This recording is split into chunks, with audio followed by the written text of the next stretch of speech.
could do a hair flip, looking straight down at the new girl in town. Fresh from the heights and I make it feel nice. Just cause of me, I could do anything.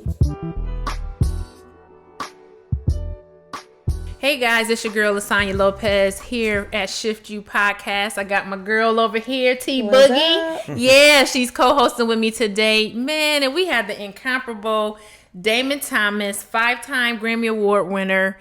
The list goes on and on. He's been, soundtracks for 15 movies. I'll let him tell you all that he's done. I can't even sum it up. So, what's up, D? Hey, what's up? How you guys doing? Thank you for blessing us today. As you and I have previously spoken about, that this podcast is about people's evolution or shift. Right. And we're trying to be relatable to other people so we can erase the fear of change. Yes. And how people can see that when you shift, regardless if you take 2 steps back, move 4 steps forward, there's growth in that. Yes. And it's okay to move forward. Mm-hmm. Well, yeah, I guess we can start with the Underdogs, I guess. That was a 16-year period. But even before that, prior to that, there was I would say a 4-year period with Babyface. So there was a shift in between being someone signed to Babyface to going to start my own company and starting the Underdogs. Mm-hmm. I remember that shift. I remember I called him Kenny. Kenny said to me, he said, you need to start your own thing. And I remember being so disappointed and not being able to, or thinking I wasn't going to be able to work with him and had to do something different. Right. And making the shift. I'm in my early 30s at that point. And, Okay. So, and starting the Underdogs was great. It was a 16-year run. We sold a couple 100 million records just writing and producing for different artists. Mm-hmm. We did a lot of the American Idol artists. When they won, we would work with them. And then we were very blessed and fortunate with, usually writers and producers don't get big opportunities to do movies. We did Dreamgirls, we did Shrek the 3, Kung Fu Panda. We did a movie Bobby, which we got a Grammy for Aretha Franklin and Mary J. Blige, the end title for that. And we did Sparkle. We did Get On Up, the James Brown movie. So Did you really? Yeah. So we were I don't think you told me that. Yeah, so we were able to work with Chadwick Boseman and that's awesome. we worked on Pitch Perfect 1 and 2 and 3, and then we did Straight Outta Compton. Didn't know that. Oh, that's dope.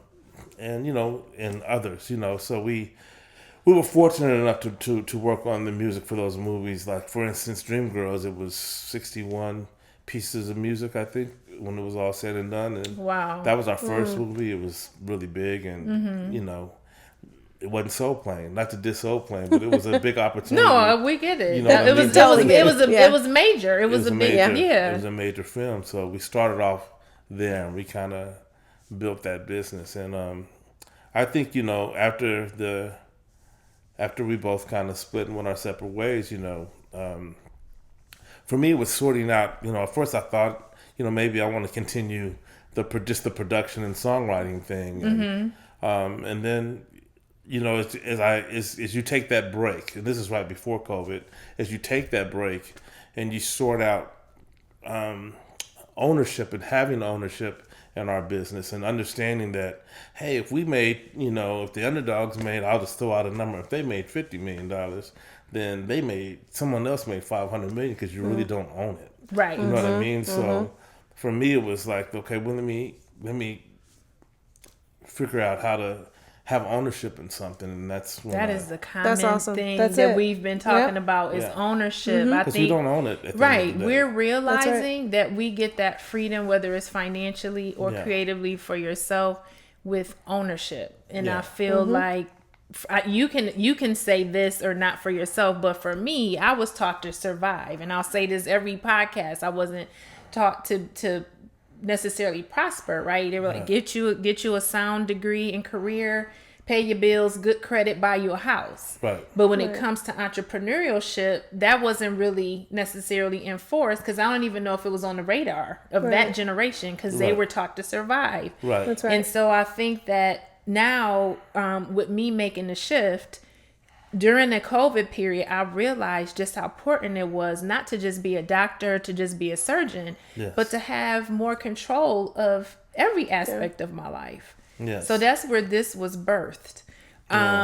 So for you, when you had that shift between going from Babyface to going to the Underdogs, how were you able to do that? Was this something that he helped you set up? Was this something you had to figure out yourself? I think there was momentum. He helped me, and I probably didn't see the help at the time. Okay. Because he made sure I had my first #1 records.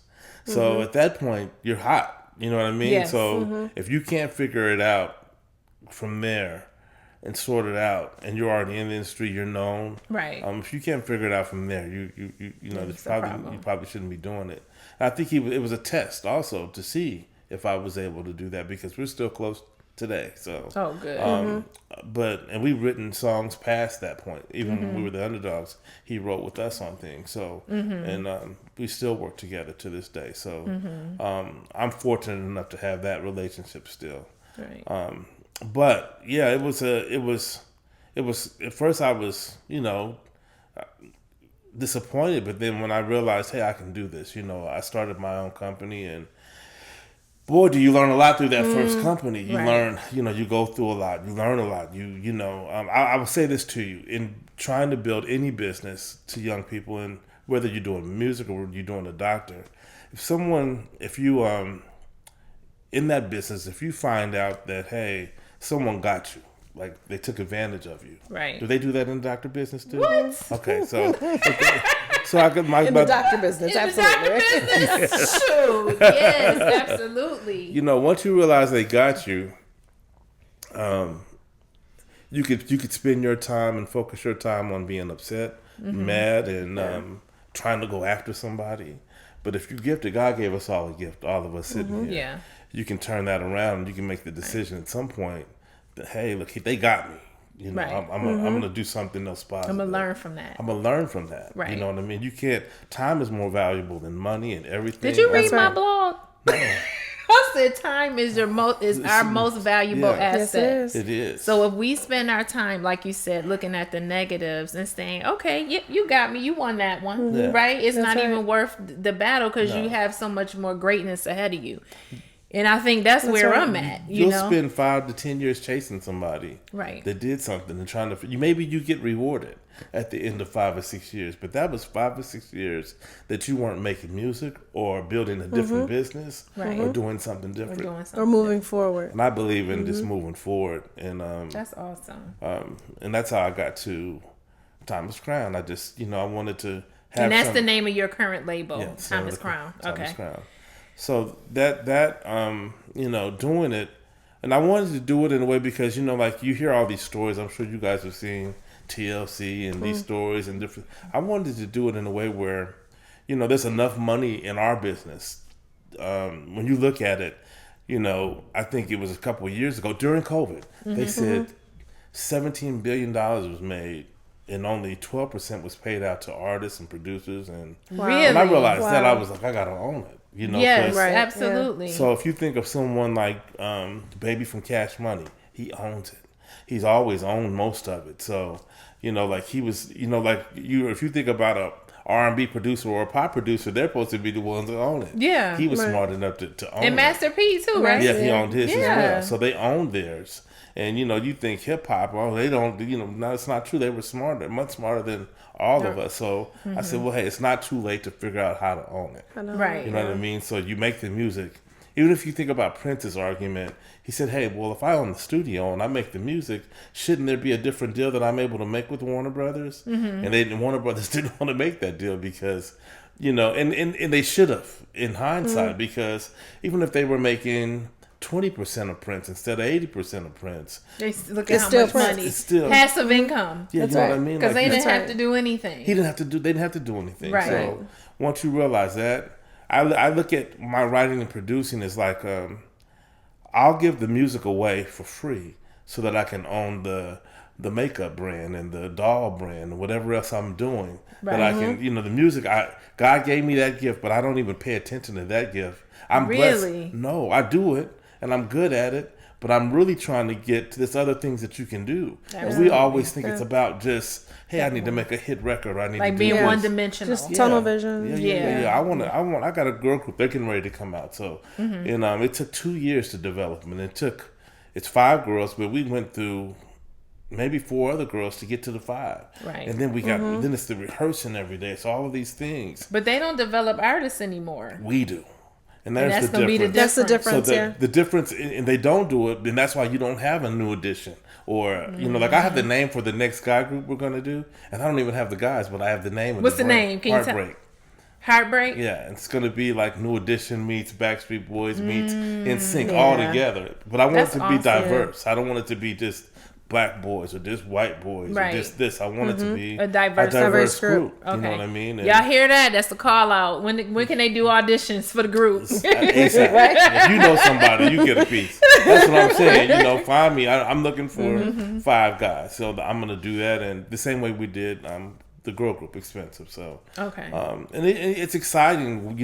I'll say this. I knew that, the Underdogs, we worked hard enough where we earned a seat at the table. Meaning, if I came up with something great, I could call L.A. Reid, or I could call Larry Jackson, or I could call Mark Pitts, and they're going to come and pay attention because You've already gained their respect. respect. Yeah, and I was shocked L.A. Reid actually came to our studio out here. He drove to Sewanee, and he could have said, meet me in the city somewhere. He drove out to see it. But in exchange, I can say that when I remember him calling me years ago and saying, hey, I'm doing this thing X Factor. Can you and Harvey come out and help me with this? And we did. We went to Miami. So those kind of things mean something. So I've been very in doing this shift. I like that. In making this shift, I wanted to make sure I didn't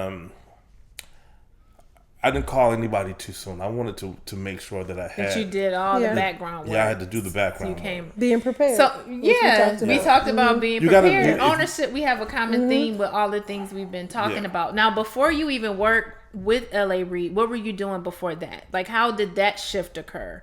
Because this, people may say, well, you know what? All of us won't have the opportunity to rub elbows with L.A. Reid or with Babyface. Right. Like, how did you even get to that Well, point? how did I get to the point of working with Working them? with Babyface. I'm sorry. Working with Babyface. Yeah, well, working with Babyface, a guy named P. Farmer introduced me to Babyface, and I'm working on the new Usher LP. That's why I'm working with LA out here, and so he asked me. LA asked me about the group because they saw I'm posting everything. I'm posting, so if you go to my Instagram, you see me posting about whatever it is I'm working on.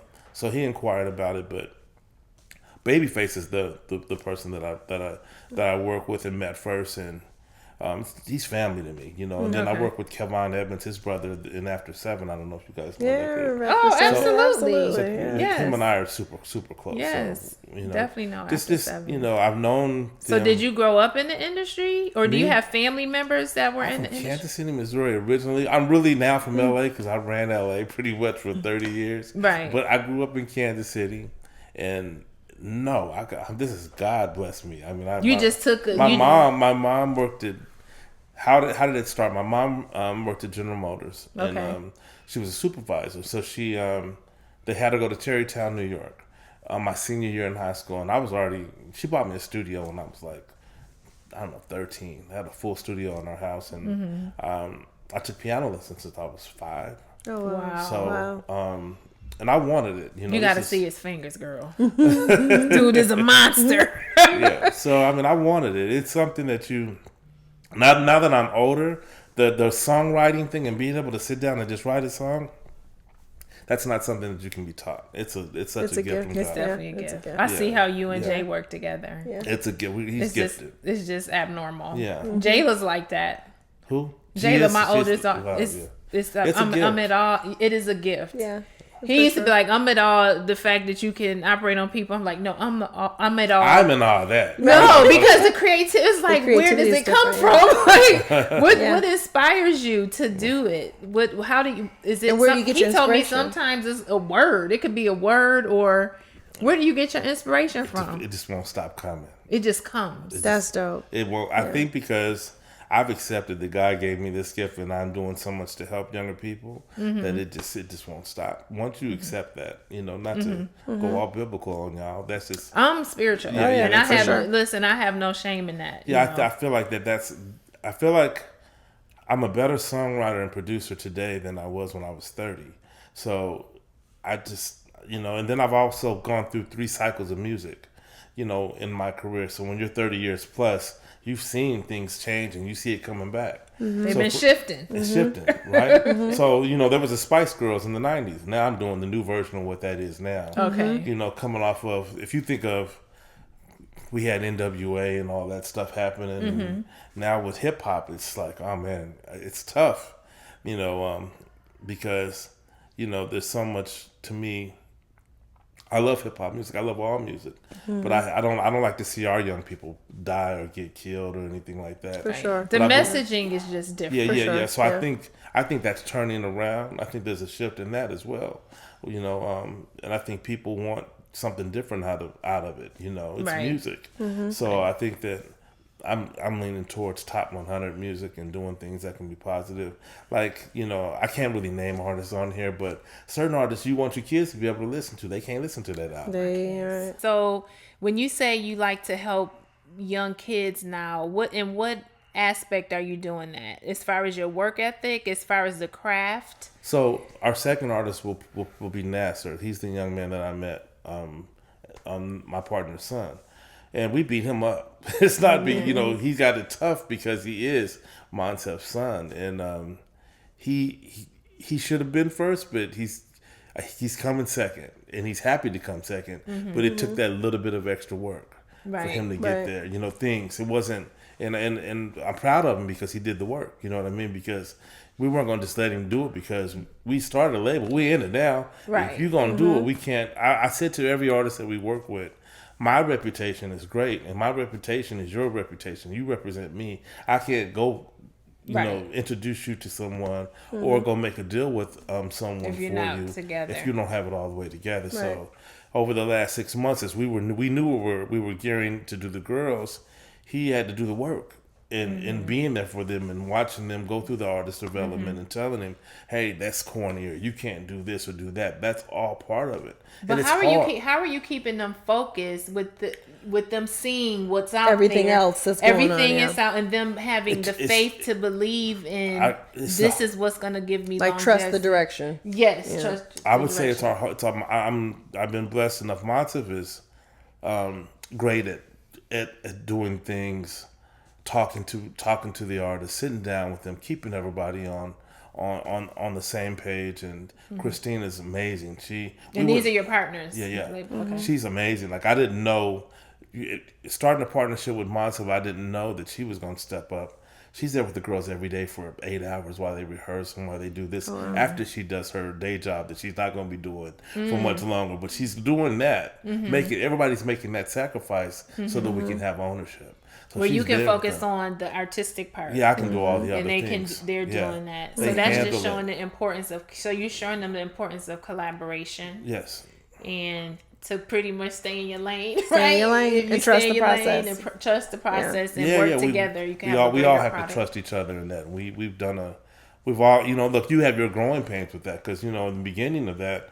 With partners, you might step on this person's toe, and you might say this the wrong. You got to go through that, but we work through all of that. We don't have any issues. We just seamlessly work together, and we figure it all out. And so, from a personal standpoint, what shift or growth have you seen as an individual? Me? So not just in the business. So there's a lot of things. I had to reprogram my mind being here. Like so, this is personal, right? LA is wild, and it's just getting wilder, right? Okay. So I think for me, I knew that I needed to step away from LA because it's just so much foolishness going on. Really. And foolishness is at your front door when you walk outside. And so I wanted to, being here, I don't have to deal with all of that. So I'm able to, you get back to being yourself and doing the things that you want to do, and more clarity. Way more clarity. So and like. It's just I could go back there and be different because I've reprogrammed my mind. I feel like that about Buffalo.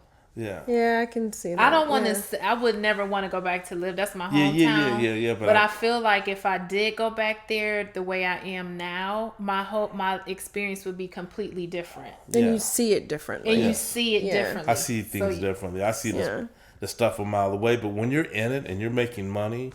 This is another thing that's hard for people. When you're making a lot of money and you're making, it's hard for it to stop and they send the bullshit to you while you're making money to keep you distracted. If that makes sense. Absolutely. It's kind of like keeping you a slave to it, because you get used to it. You get used to the lifestyle, and then you don't want to skip a beat with that, and you may make decisions to do things that if you had clarity, you may not have done it. Yes. Right. You know, cloud your judgment and your focus. Yes. Yeah. So you don't, for me, you don't get to own anything because they don't want you to own anything, and they're going to always give you enough money where you're fine. They give you know? just enough. Just enough. That carrot. Just enough. Just enough to say I made it, and then they take a little bit back. So, man, I hope y'all hearing this. Ownership is key, and having clarity, being grounded. I think understanding your worth and your value. Yeah. You do seem different since the last time we talked. I probably was like all focused, and you were just all happy and hyper. But you do seem a lot more focused, like intentional. That's the word I'm looking for. I will say this: if you're in this business, I spoke about this earlier. If you get if something happens, you're not. One thing that I can tell you for sure, because I've seen it many, many times without spilling names.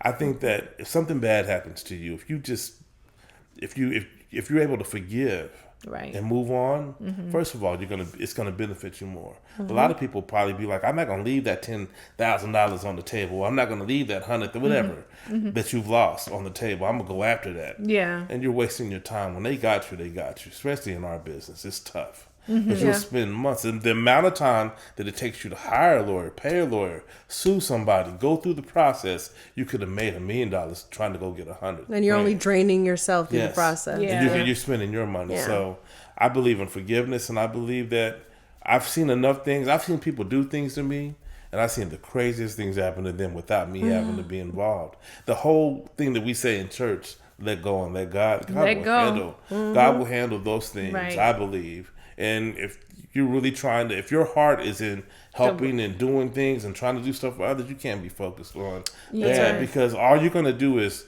do something bad or think about something bad, and you're dragging that energy. Well, you know what issue I would have, because I'm just such a loyal person, and I feel I am authentic. And I think I just had this talk with my daughter the other day. Like, you can't expect people to reciprocate what you give. Whenever you do something for somebody, you do it with the intent of just that. And not necessarily, you just do it. Yeah. And I think my evolution, my shift has been recognizing it's not me. So, when somebody does something to you, you start to look back at yourself and say, what did I do? Why did they do? I mean, you do say these other things about them, but even if it's subconsciously, you think it's something wrong with you. And then me understanding that everybody works from a space of their own trauma, you say, okay, I don't know why he or she did that, but it had nothing to do with me. I know this is what I brought to the table. Yes. And I know that I came from a place of peace and a place of love. Yeah. And so that's the same revelation I'm getting about myself as well. Yeah, you know, like, taking the high road is tough sometimes, ain't it? It is. It is. I've learned it. But like you said, in time, right? Is God, whatever God's will is for you, is for you. It's for you. And once you're not going to miss it. And you're not going to miss it. And I'm learning to be appreciative of his no's as much as his yeses. Yes. I always say the no's aren't no's, the no's are not now. The no's are sometimes him getting you out of the way of something you ain't supposed to be. It could be, That's right. It could be saving you too. Saving you. Can be saving you or showing, taking you down a path you couldn't even envision, that could be yours, So that is awesome. I love that. So I know you're a church boy. You started in the church. How did you, do you still do gospel stuff? So I just did Tina Campbell for Mary Mary. Did you? Oh, awesome. Did you work with Warren Campbell? I worked with Warren Campbell before. Okay. So my first gospel stuff is with Warren, or with My Block, I guess you can say, because I did Tina's first album. I did a song. Then I did The Walls Group, which we were nominated for a Grammy for, me and Warren and Eric Dawkins and The Walls Group. Nice. And then I just did one for Tina for her new album. It's tough. It's really, really good. You gotta hear it. When does her album come out? I'm not sure, but I'm finishing the song up now. It's really, really good. That's awesome. Okay. And, Let me know if you need some ad libs. I got you. So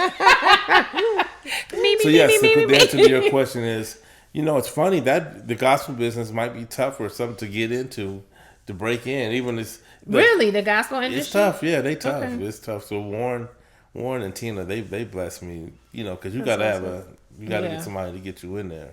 That's awesome. Yeah. That's awesome to do that. Awesome. So other than the label, what's next?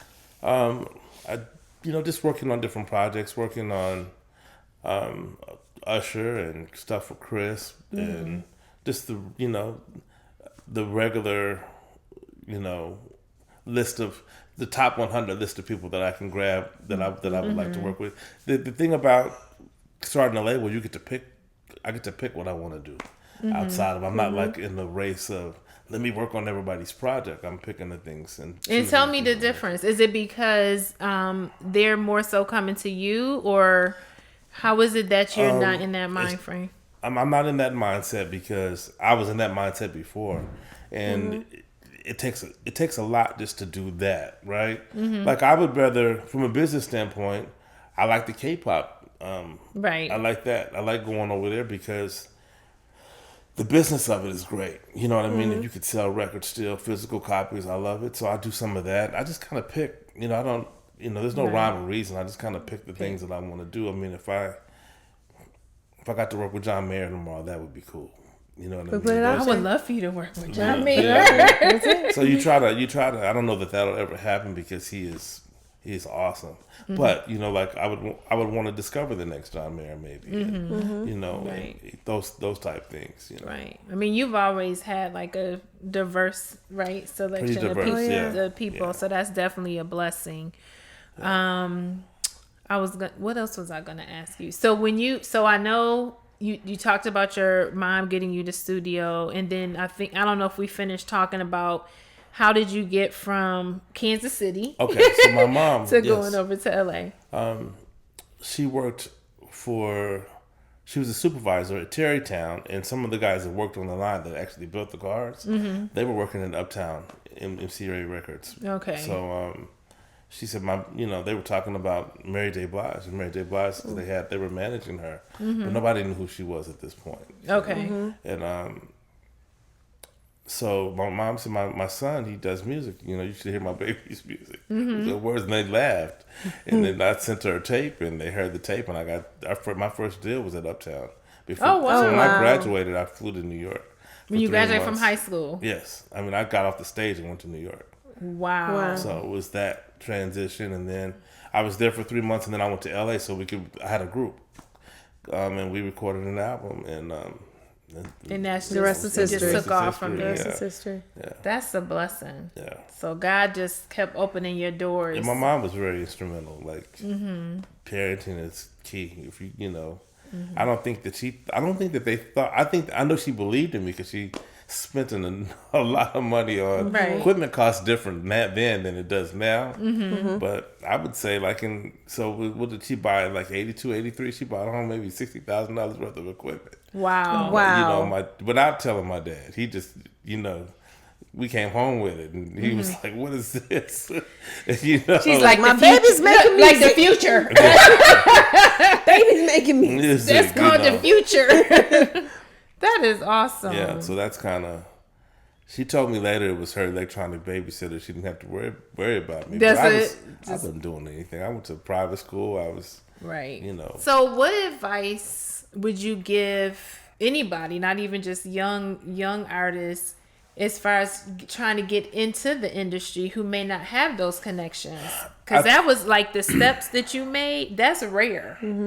To just have that was just. Well, I think we're in a different industry now, so young people are able to learn from all of our mistakes. Go educate yourself, look up things, see if you're writing songs, if you're producing songs. There's different routes to get into it. Whether you get a publishing deal, a lot of people are. I hear people online speaking bad about those opportunities with doing publishing deals. But hey, man, sometimes you have to do that to make it. Like I did a publishing deal with Babyface. And I'm so happy that I made that deal. And then I went directly with EMI, and they gave me millions of dollars at that point. But you got to. So what is a publishing deal like? A publishing deal is like it's like a loan against your future royalties, right? And you can go make that deal, and they'll go collect your income, right? And I think a lot of people, I hear people frustrated with this, or I signed a bad publishing deal. Man, listen, I signed the same publishing deal that person signed and became a millionaire because I did the work. You can work and write your way through things. People look at opportunities and they want to blame this and blame that. But sometimes if you don't take that opportunity, or somebody opens a door for you, if somebody gives you $100,000 and you're broke, or whatever it is they're going to give you in advance, you should take that and make the best be out intention and know your plan. Yes. Because you can look, you can be in and out. You can be in and out of that deal in a couple of years, then own yourself and then do well. It may take that, but people don't realize people are not just giving away stuff for free. Right. Not at all. They're just not. Right. I paid my. I'm happy I paid my dues. You know what I mean? It taught me something. So you have to do that sometimes. There's no free ride. Sometimes people are lucky enough where they write something and it blows up and they don't have to go through that experience. Right. But 9 times out of 10, you have to take advantage of the things that you have in front of you, whether you get a deal here doing this or doing that. And your first deal might not be the deal where you get to own everything. You might have to go through a 4 or 5 period where you giving up something to somebody, and then you can, while you're going through but you're really you're really learning knowledge. Right. Yeah, you're really learning. What is it to you to make, if you did something, a publishing deal, and you made, if you do it right and you write, well, I think the mistake that people, if you don't write no hit records, you ain't making no money, right? So if you ain't making no money, then you want to go blame the guy that gave you the money and say, oh, he did this, right? You didn't make no hit records. Right. Because if you make hit records, they're going to figure out how to give you the money you want. Oh, absolutely. Right? You know what I mean? And then the people have to look at it too. It's like, it's a risk. It's an investment for them. Yeah, they thought people believe, oh, he gave me, people forget that 50 or that 75 grand or that 500 grand that you might be getting from somebody, they had to work for that. And they don't realize that in order to pay you 500 grand in America today, you got to make $1 million to pay somebody that money, right? So they're not looking at those things. They just look at you as the pocketbook. And then a lot of times, young people don't take that check and go buy a car, go do this or go do that. The thing that I always did first is I always had a studio. You got to have your equipment. Invest in you first. Invest in you. Right. Yeah. Take a bus, ride an Uber if you got to. Invest in you. Make sure you have the equipment and you can work, and you can, as a songwriter or producer, you can do those things. Or as an artist even, you can have a setup where you can get some stuff and write. And you have to, it's hard work. Bottom line, our music stuff is hard work. Even with the girls that we have, they're there. Let me tell you, they've been, for 3 months straight, they've been rehearsing every day.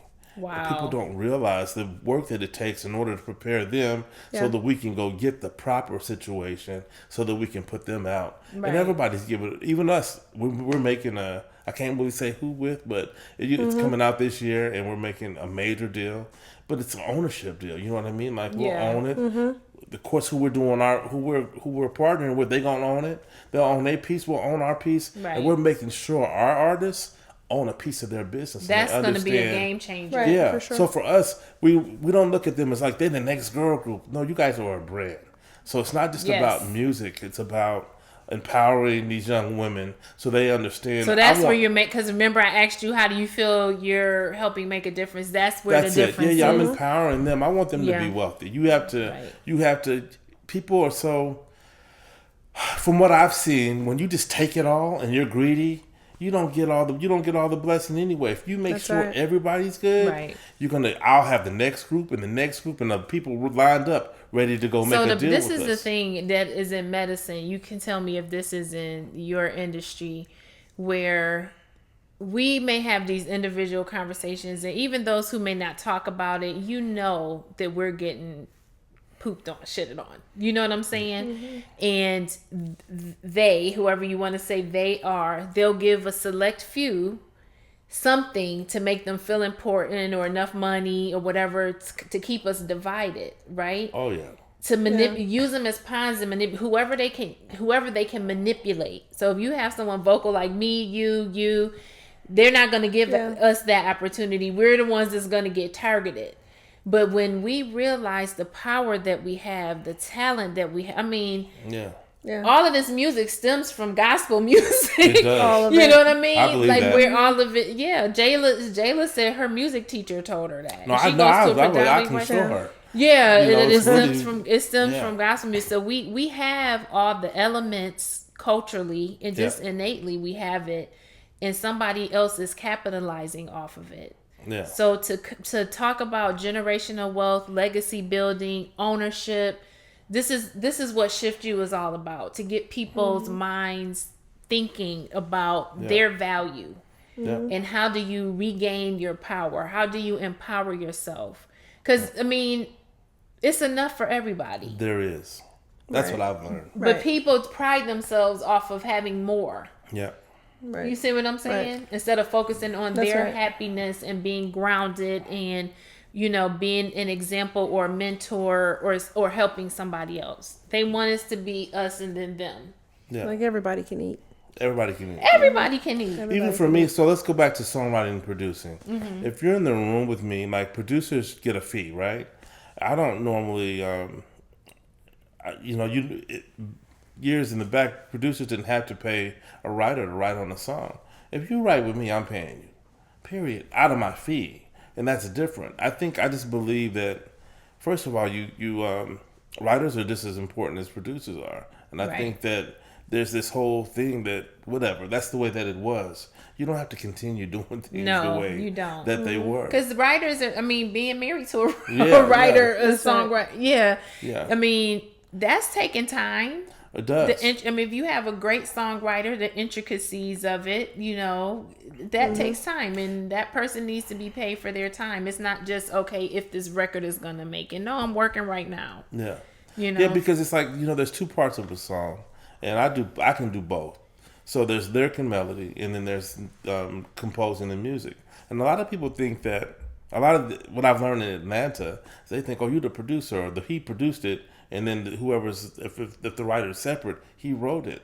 No, you guys wrote a song together. 100% of that song is half of it's music, half of it's lyric and melody. The guy, if you don't have a canvas to paint on, what you painting? Right. So I think that there's a big misconception in all of it. All of us are writers. Whether I produce it or not, for instance, a guy, Rod Temperton, wrote Thriller on the piano.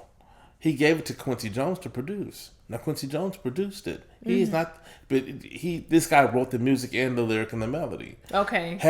So now today, because musicians are making beats or whatever you want to call it, I don't call myself a beat maker, but they making beats, so they think that that's sometimes that's composing. But there are some beat makers and not real producers. They're not. So it's not the same. Like I sit down and play everything. There's a difference. A lot of these guys are dragging something that they heard and putting it together with a beat that they don't make, and then they feel like they're a songwriter. You're not a songwriter. Right. You know what I mean? You like, this is de novo. Yeah, This is from the, yeah. I come from a different space, so a lot of people can argue all of that, but the truth is, music is half the song and lyric and melody is half the song, and I feel like all of us should eat. That's why it's a collaboration, Yeah. right? Yeah. That's why it's collaboration. Well, you gonna show us some of that music? On here? Yeah. We gonna let's take it to the piano. Oh yeah. I thought you meant. Yeah. Let's go to the can't do that piano. right Let's take it to the piano. Yeah, let's you do ready it. for that? Let's do it. All right, let's do it.